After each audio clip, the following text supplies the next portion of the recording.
그럼에도 불구하고 제가 늑대를 선택하고 싶은 이유는 저는 마지막 직장을 그만두고 개인 사업을 한 지가 한 10년이 넘었어요. 사업을 하고 싶었던 계기는 돈 많이 벌어서 좋은 차 타고 친구들 밥 사주고 부모님한테 효도하고 싶고 세상 사람들에게 제 능력을 멋있게 보여주고 싶었던 거였죠. 사업 해보신 분들은 아시겠지만 사업이 쉽지는 않아요. 매일매일 고민이 많아요. 직원이 내 뜻대로 움직여주지도 않고 뭘 새롭게 시도하고 싶은데 이게 맞는 건지 틀린 건지 물어볼 데도 없고 거래처에서 오더가 없으면 뭐가 잘못됐나 싶기도 하고 이건 어느 정도 매출 잘 나오는 분들도 다들 그러실 거예요. 매출이 쭉 치고 올라갈 때 빼고 맨날 고민이죠. 그런데 쭉 치고 올라갈 날이 얼마나 되겠어요. 꾸준히 유지될 때도 좋은 건데 이런 때는 또 정체된 느낌이 들죠. 매달 돈 나갈 때는 많고 애들이 커가니까 학비니 뭐니 여튼 사업이란 게 쉽지는 않아요. 저도 기대하고는 틀리게 많이 말아먹었죠. 회사에다가 사표 멋있게 던지고 나왔으면 잘 됐어야 되는데 어느 정도까지 그랬냐면 빚은 말할 것도 없고 이 빚을 갚으려면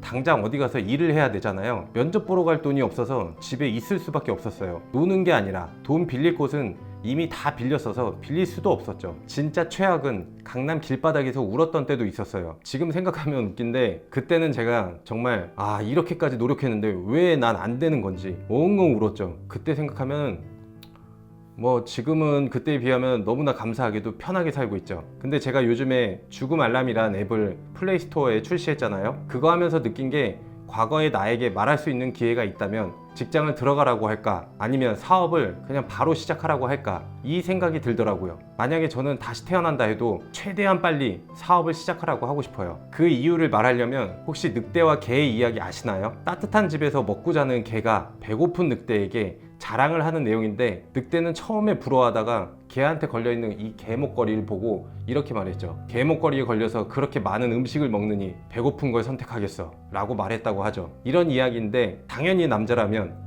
늑대를 선택하지 않겠어요? 그런데 현실은 수많은 사람들이 개를 선택해요. 이건 동화의 개라고 비유한 거니까 직장인분들은 오해하지 마세요. 주인에게 길들여져 가지고 순종하면 따뜻한 집도 생기고 밥도 나오죠. 좋은 직장에 다니면 사업보다 돈 더 많이 벌 수도 있기는 해요. 복지 혜택도 있고 그리고 명예도 있죠. 나 이런 데 다닌다 하고 말이죠. 부모님들이 동네방네 다 소문내고 다니잖아요. 우리 아들 이런 데 다닌다 하고. 그리고 좀 좋은 데 다니면 목에다 이거 목걸이 이거 차고 다니는 거 아시죠? 저는 이거 메고서 점심 먹으러 나가면 기분 되게 좋았어요. 뭔가 내가 우월한 존재가 된 것 같아. 대단한 사람들 사이에 껴있는 내가 대단한 것 같고 다른 사람들이 막 우러러 보는 것 같아요. 지금은 나는 이게 뭔가 하나의 족쇄? 미끼라고 생각을 해요. 자부심을 갖게 해서 회사에서 나를 이용해 먹는 그런 기분. 이거 나중에 문방구에 가니까 이거 팔더라고요. 한 3,000원인가 5,000원에. 이거 갖고 싶은 분들은 제가 주식회사 언더독으로 해서 하나 걸어 드릴게요. 그리고 직장을 다니면 보통 주말에는 마음 편히 쉴 수가 있어요. 사업도 쉴 수는 있는데 핸드폰으로 맨날 매출 확인하고 마음 한구석에는 놀면은 뭔가 죄를 짓는 느낌이 들죠. 자, 그런데 이제 시대가 바뀌었죠. 예전에는 화이트 칼라라고 해서 사무직 일에 종사하던 사람들이 대접받고 좋은 직업으로 여겨졌는데 IMF 이후에 고용과 해고가 편해져서 불필요하면 언제든지 잘리는 시대가 되었어요. 어떻게 될까요? 좋은 시절은 다 갔죠. 동화에서도 개는 자기가 안전하다고 오해를 하고 있어요. 편하지만 주인이 버릴 수도 있는데 나는 아니다. 우리 주인은 안 그럴 거야.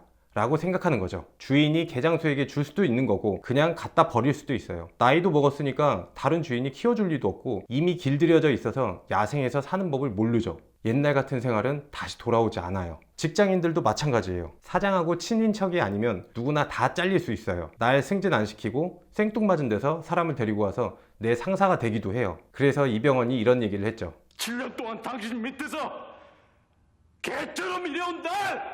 이제 직장인들은 어느 회사에서든 일할 수 있는 고용이 될 수 있는 인간이 되기 위해 노력을 하고 있잖아요. 퇴근 후에는 영어 공부하고 코딩 학원 다니고 그게 그런 이유죠. 이제는 지금 일하는 회사뿐만 아니라 업계에서도 평판이 좋아져야 직장인으로 살아갈 수 있는 세상이 되었죠. 월급 많이 받는다고 해서 자신이 인정받고 있는 게 아니에요. 회사 입장에서는 여러분의 능력을 써먹으려고 다른데 못 가게 안전장치를 걸어둔 것 뿐이죠. 그런데 그렇게 열심히 하다가 나이가 먹으면 불필요하니까 잘리게 되는 거죠. 그러면 그렇다고 늑대가 마냥 좋냐? 아까 늑대와 개의 이야기의 원본에는 늑대가 아니라 사실은 야생 당나귀예요. 당나귀가 자유를 찾았지만 마지막에는 사자한테 잡아먹히는 게 원래 이야기의 결말이었어요. 사업을 시작하는 사람들의 90%가 첫 사업에 망한다고 하잖아요. 90%면 그냥 다 망한다고 보면 돼요. 자유를 선택하면 리스크가 너무 커요. 그리고 그 리스크가 바로 생명과 직결이 된다는 거. 먹을 게 없거나 더 큰 사자에게 잡아먹히는 거죠. 자유를 선택했으면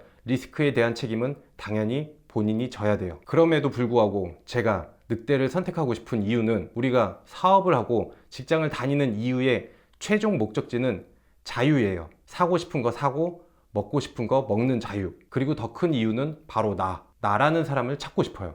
나답게 살 때가 제일 편해요. 옷도 기성복보다는 수제작이 편한 것처럼 나한테 맞는 삶이 제일 행복한 삶이라고 생각을 해요. 그게 바로 자유죠. 내가 하고 싶은 일을 하면서 사는 자유. 꼭 돈을 많이 벌려고 사업을 하는 게 아니에요. 팀 페리스도 보면은 돈을 많이 벌어서 자유롭게 사는 게 아니라 일주일에 4시간 일하면서 필요한 만큼의 돈을 번 거지 부자가 돼가지고 그렇게 사는 게 아니잖아요. 최소한으로 일하면서 내가 필요한 만큼 버는 그 자유. 그리고 전 또 추리닝 같은 헐렁한 옷을 좋아하는데 사업을 해서 안정적이면 얼마든지 추리닝을 입고 다닐 수가 있어요. 그것도 남의 눈치 안 보고. 직장 다니면 남의 눈치 보느라 안 되겠죠. 그리고 뭐 사업을 해도 내가 어딘가에 뭐 하청을 받는다고 하면은 그 사람 눈치 보느라 추리닝을 못 입겠죠. 그러니까 제가 경제적인 자유를 먼저 찾아야 되는 거죠. 그러면 제가 원하는 추리닝을 입을 수 있는 거예요. 나답게 산다는 게 결국 정체성인데 이걸 직장에서는 찾을 수가 없어요. 늑대가 되어야 돼요. 직장인은 회사가 바라는 대로 행동을 하고 회사가 바라는 대로 생각을 하고 쉬는 것도 회사가 바라는 대로 쉬어야 돼요. 이해가 되시나요?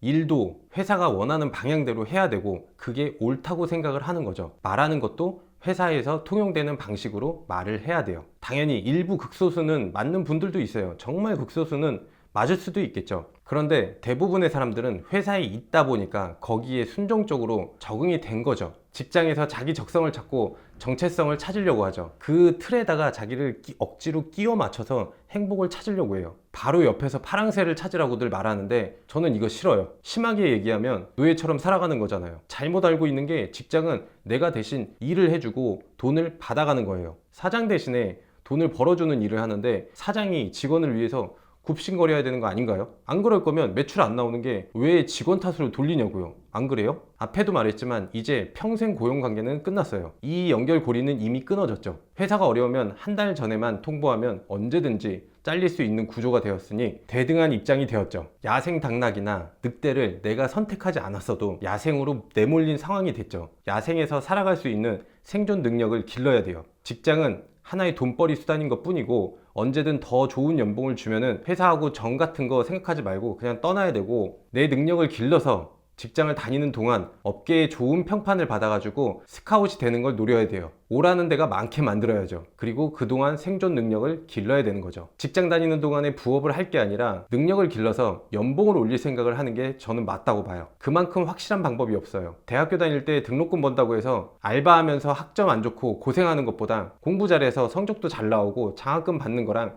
똑같은 이치예요. 절대 쉽지 않은 거 알아요. 그러니까 치밀하게 준비를 해야 돼요. 여기서 중요한 점, 늑대가 아닌데 자기가 늑대인 줄 아는 사람, 생존 능력을 아직 갖추지 못했는데 야생으로 뛰어나온 사람, 성공이 급해서 뛰어나온 저처럼 이런 사람들은 결국 사자한테 잡아먹힙니다. 여기서 재밌는 얘기 하나 해드릴게요. 검은 머리 참새라고 있는데 얘네들 사이에서는 싸움을 제일 잘하는 애가 머리 부분의 색깔이 더 짙어요. 더 까맣다는 거예요. 그래서 얘네들 사이에서 머리가 가장 검은 애가 우두머리라는 거죠. 그래서 과학자들은 우두머리가 아닌 수컷 검은머리 참새 중에 한 마리를 갖다가 머리에다가 염색을 시켰어요. 어떻게 되었을까요? 동물들도 직감적으로 아는 거예요. 얘는 우두머리로 대접받지도 못하다가 결국에는 다른 참새가 쪼아 죽였어요. 자리가 사람을 만들어주는 게 아니라 준비가 되어 있어야 된다는 거예요. 이걸 새들도 알고 있는 거죠. 진짜 늑대인 사람들은 어떤 사람이냐면 회사 입장에서 얘 정도 되는 사람을 또 구하기는 힘들겠구나 라고 느껴지는 사람이에요. 이 말은 능력이 있다라는 말이에요. 매출이 높거나 아랫사람을 잘 다룬다거나 이런 사람들이 있어요. 이런 사람들의 특징은 회사에서 거침이 없죠. 하고 싶은 대로 하는 경향이 있고 위에서 뭘 시키면은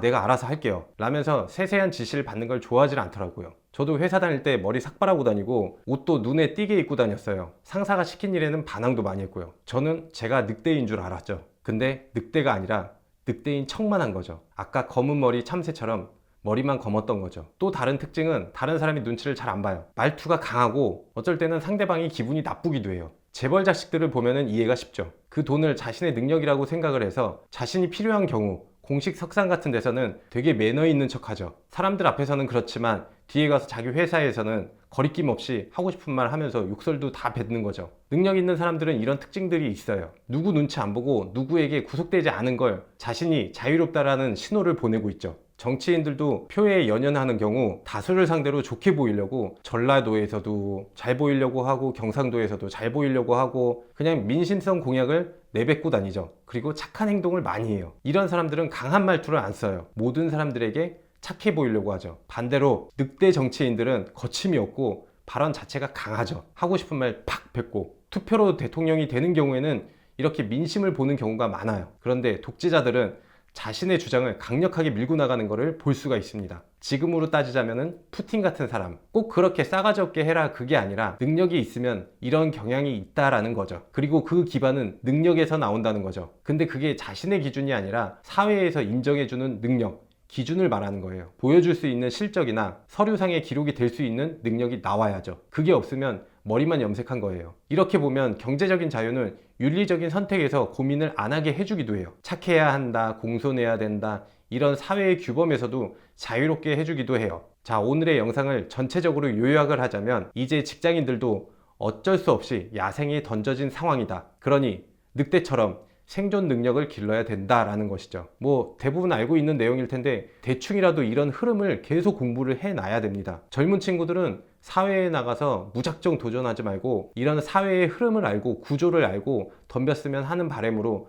오늘 이야기를 만들었습니다. 누울 자리를 보고 다리를 뻗으라는 말처럼 흐름을 알아야지 노력한 만큼 거둘 수가 있죠. 스킨 인 더 게임이라는 이 책은 블랙스완으로 유명한 나신 탈레브가 쓴 책이에요. 제가 좋아하는 작가 중 하나죠. 전 이 사람이 세상을 보는 관점이 참 색달라서 멋있는 것 같아요. 팬이죠. 이 책은 내용이 좀 다소 어려울 수 있는 책이에요. 이 책의 핵심 주제는 절대 타협하지 않는 소수의 사람들이 이끌어가는 사회의 구조에 대한 책이에요. 이 책을 하나의 영상으로 만들려다 보니까 꼭 알아야 되는 좋은 내용들이 너무 많아서 일단 쉬운 내용 하나를 뽑아서 이렇게 제가 말씀을 드렸고요. 다음 영상에서는 이 책의 핵심 주제에 대해서 영상을 만들 겁니다. 스킨 인 더 게임 2편에서 만나 뵙겠습니다. 감사합니다.